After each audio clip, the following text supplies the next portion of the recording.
So I got my LC Racing parts in. What I'm doing is I'm going to put a slipped or a slipper clutch in place of the standard drive shaft. Let's get one that's together. And you just need these three parts, and it should drop in. We'll kind of find out together. First part of this is going to be building the slipper clutch itself.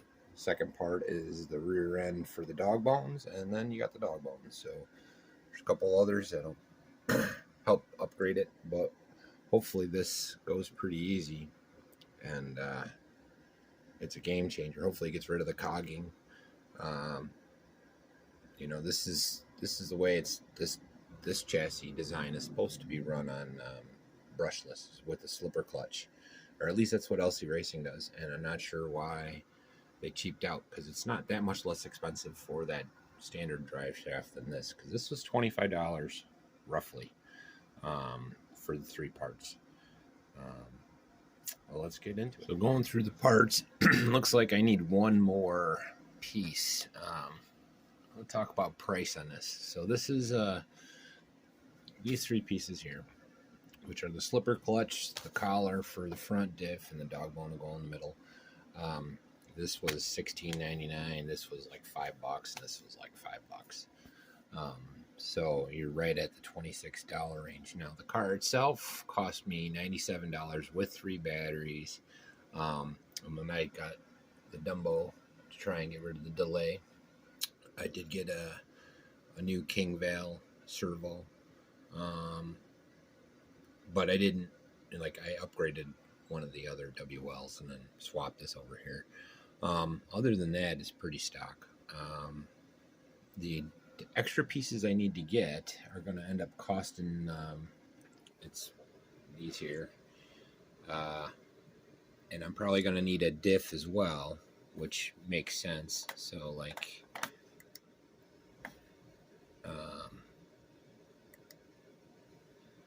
if I'm going to do this, let's do it right, and let's get the actual diffs for it, which are unassembled, $13.99.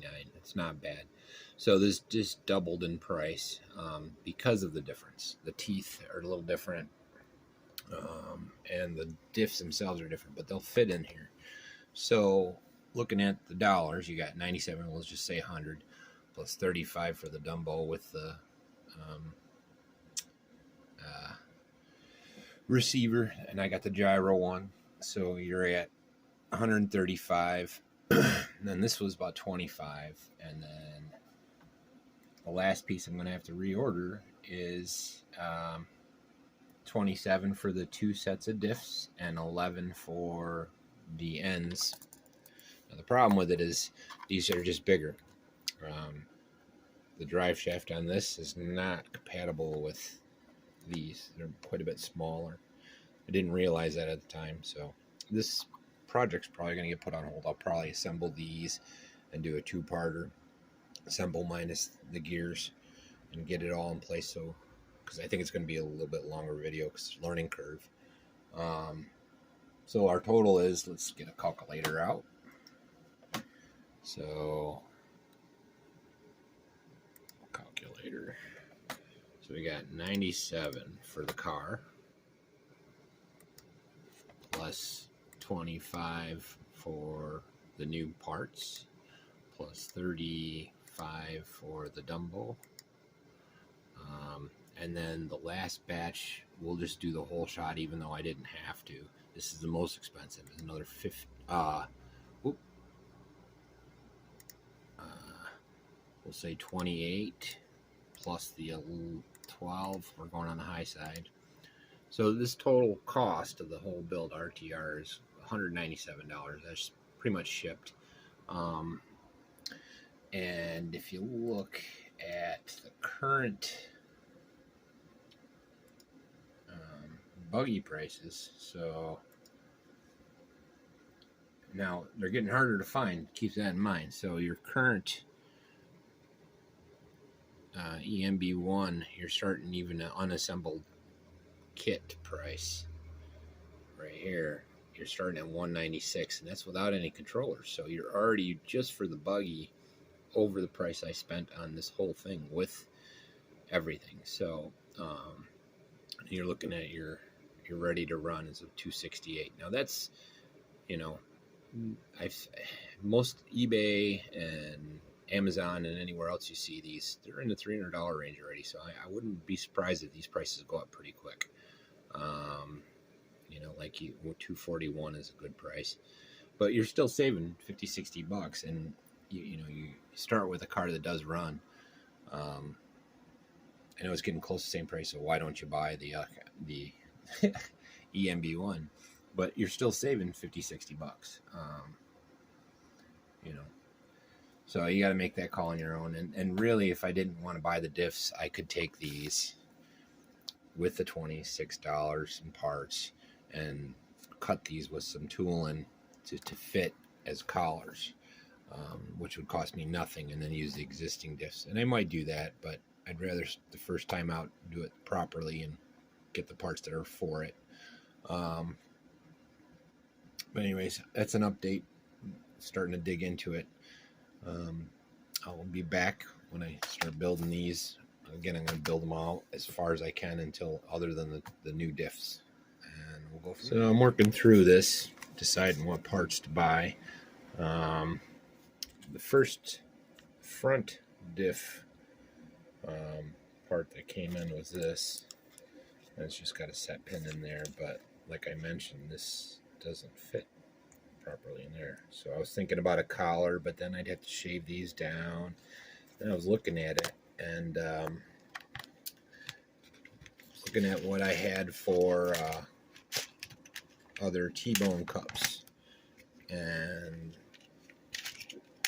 with the universal hardened set that I got, these were in there. They're for the diff, but watch this.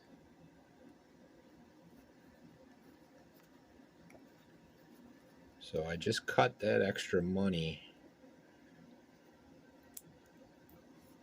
in half. So I don't need, I can use the stock diff in the front with the diff cup, and that's good. That fits in there nice. I put one in already just to make sure it worked with the bearings. You can see it works good. That flop is just because it's not, the diff case isn't in there. So then from there, this part, the T-bone will fit in there. And then we build the spur gear, or the slipper clutch, small number. And I'm probably going to have to buy a rear diff set and diff spur for the rear, unless I want to mangle these. But that is just one of these for $13.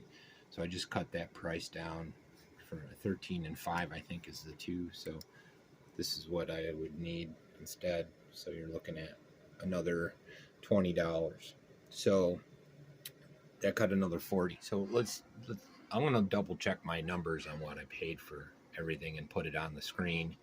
But I'm just highballing it. $100 for the car, $25 for the initial kit set, and another $20. So you're looking at $45 plus $35 for the controller, which you don't have to go that way. You can stick with the stock, but I'm just looking at what this car's potential is and where it should be. I'm not sure how much different it's going to run with a standard diff and then the slipper clutch diff, but with the slipper clutch it should even out any extra power, and hopefully the extra power is going to be from the rear, not the front. I don't know what the gear ratio is exactly until I get them in, but I'm going to build the slipper clutch now and see if there's a way to mangle it without buying those parts. So I'm just trying to cut the costs, and what I'll do at the end is I'll make a list of all the parts if you want all of the stock LC drivetrain parts for their brushless system, and then what I did to mangle this into place. Now here's a nice thing, if you were doing this and you replace the one diff in the rear, you could take the cup right off the rear and turn it into that part. So you wouldn't have to buy that extra piece. It would just be part of it because you got the new diff set. for the rear. Now these diffs are going anyways, so I'm not really losing any sleep about moving them, and I'm not sure that cost for the extra diff is a necessary thing. So, but until the next, let me do a little more investigating and see where this goes and how this goes together. I'll probably video that part. I'll open it up and see what parts are in there. Schematic. I'll put it in the. But that's what we're building right there. It's D3 in the manual for the assembly kit. But that part right there, I'm not sure the teeth are the same as the stock. So once I get them, that'll be a different thing. And I'm going to probably order a pinion too, because I have a feeling these pinion teeth are different. You know, the size is the same for, you know, they're your stock and that in terms of diameter, but the teeth look different. So I might have to change it up a little. I'll probably buy a set with, you know, 3 or 4 spurs, but I can't really add that to the cost, so I'm sure I need it. It's a work in progress, so we'll see where it goes. I'll be back. Well, I'm not sure where I left off. I got to go through the footage later. Realized I wasn't recording, so go back over this. I assembled the slipper clutch minus the end that's going to go on the diff. I'm going to have to order the diff and the diff connector for that. I didn't need to use the front. The front I used existing dog bones and collars from the standard drive shaft with bearing on, and that it looks like it's in right now. I didn't put Loctite on it. This is just loose fit to see proof of concept kind of thing. But it looks like it's going to work, you know, perfect. So hold that down. Well, these gears aren't meshing, so I got to get a new pinion as well. But once I put the bearings in there, that collar will go on. They did give you an extra bearing for the other side.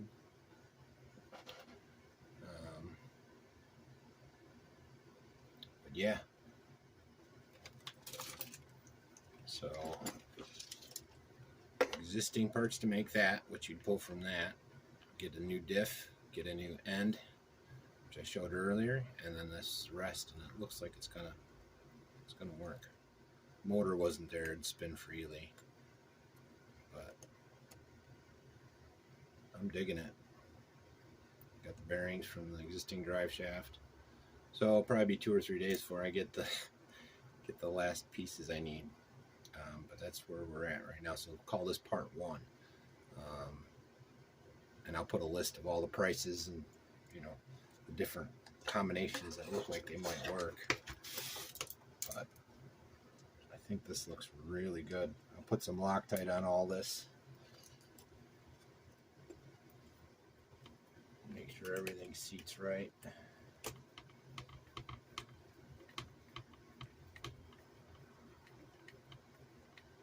Make sure this meshes.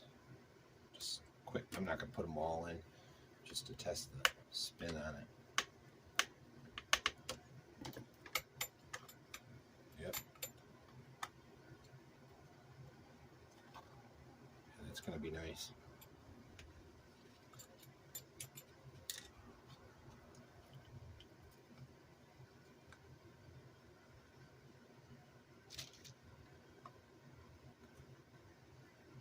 And hopefully the cogging goes away.